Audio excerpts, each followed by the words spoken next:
नमस्कार दोस्तों, एक बार फिर से आप सबका बहुत बहुत स्वागत है हमारे YouTube channel easy math bye जीवन शर्मा में। आज का हमारा चैप्टर प्रतिशत। इससे पहले भी हम प्रतिशत के लिए एक वीडियो ला चुके हैं, लेकिन ये आज उसके लिए दूसरा भाग है। इस आज की वीडियो को ध्यान से देखें और समझें, और ये कंपटीशन एग्जाम के लिए और ऑल ओवर जितनी भी क्लासेज हैं उनके लिए बहुत ही ज़्यादा महत्वपूर्ण है। इसलिए इस चैप्टर को पढ़ने के लिए आज की वीडियो पूरी देखें। और अगर आपने हमारी इससे पहली वीडियो अगर नहीं देखी है तो पहले उस वीडियो को भी आप नीचे डिस्क्रिप्शन में दिए वीडियो की लिंक से देख सकते हैं। तो उसे देखने के बाद इस वीडियो को देखें तो आपको प्रतिशतता और भी ज़्यादा समझ में आएगी। तो चलिए बढ़ते हैं आज के चैप्टर की तरफ और मिलते हैं वीडियो के अंत में।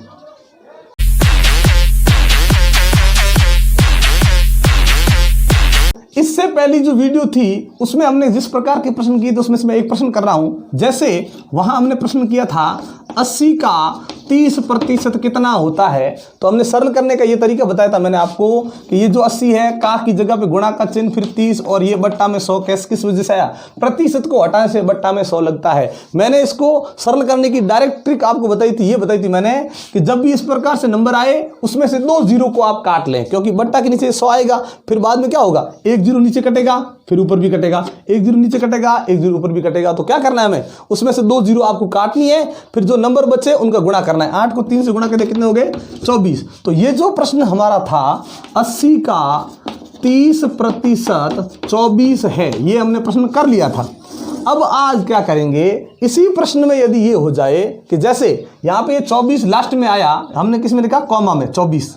अगर आज ऐसा हो कि ये नंबर यदि प्रश्न में दिया गया हो और इन दोनों में से कोई एक नंबर यदि गायब कर दे, तो इस प्रकार के प्रश्नों को हमें कैसे करना है वो आज हम पढ़ेंगे। जैसे प्रश्न आ गया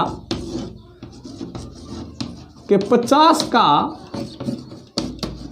कितने प्रतिशत, ध्यान रखें, जैसे प्रश्न आ गया 50 के कितने प्रतिशत 15 होता है या 15 है।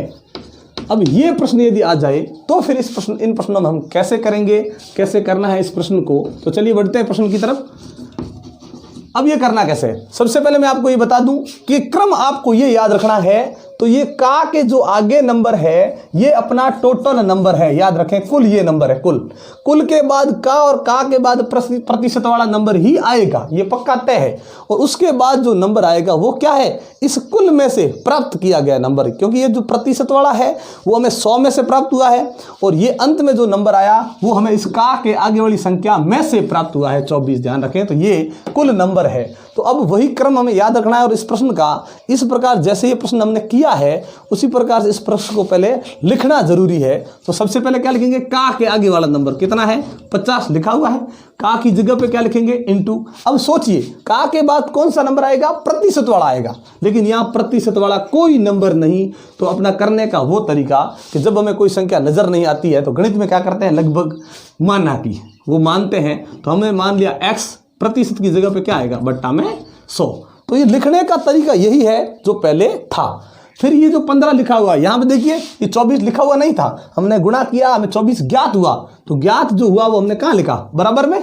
तो ये भी ज्ञात हो चुका है, तो ये भी कहाँ आएगा, बराबर में। ये हो गया समीकरण का निर्माण, ये करना बहुत जरूरी है। इस प्रकार यदि प्रश्न आ जाए तो हमें प्रतिशत के स्थान पर x मानना है, प्रतिशत आएगा वो बट्टा के नीचे 100 लिखना ही है, और जो नंबर पहले हमें प्राप्त हो चुका है वो बराबर में ही लिखेंगे। अब क्या करना है, x को यहाँ रखना है, बराबर में जो है वो पहले ही वहां रख दे। समीकरण को जब सरल करना तो याद रखें कि चर है, ये x है, जो चर है भाई, जो चर मान का हमें पता नहीं होता उसे चर कहते हैं। चर यहाँ पे रखना है, और बराबर में जो मान है वो सबसे पहले वहीं लिख दे। कोई लोग क्या करते हैं, ये लिखते ही नहीं है, पहले इसको ले जाते हैं। नहीं भाई, जो पहले वहां पे है उसे लिखेंगे, और फिर क्या करेंगे, जो गुणा में अकेली संख्या जो अंश के साथ है वो गुणा से हटकर हर के साथ चली जाएगी, और जो हर के साथ है वो अंश के साथ चली जाएगी। ये याद रखें, पक्षांतरण का ये नियम है कि गुणा में यदि कोई संख्या गुणा भाग में है वो अंश के साथ यदि है तो वो हर के साथ चली जाएगी, और हर के साथ है वो अंश के साथ चली जाएगी।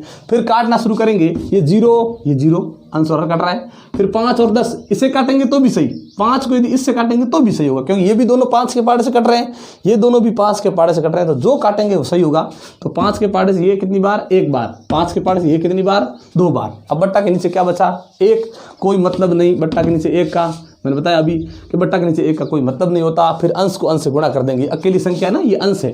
15 को 2 से गुणा कर दिए, ये हो गए 30। अब सोचिए ये 30 हमने किसके स्थान पर लिए थे, x किसके स्थान पर लिया था, वहीं पे वापस 30 ले जाना है और वापस इस प्रश्न को लिखना है कि 50 का यहाँ आया था ना कितने प्रतिशत, तो कितने को हमने क्या माना x, और अब उसी x की जगह पे 30 आ गया, तो अब x नहीं लिखेंगे, वहाँ पे क्या लिखेंगे 30।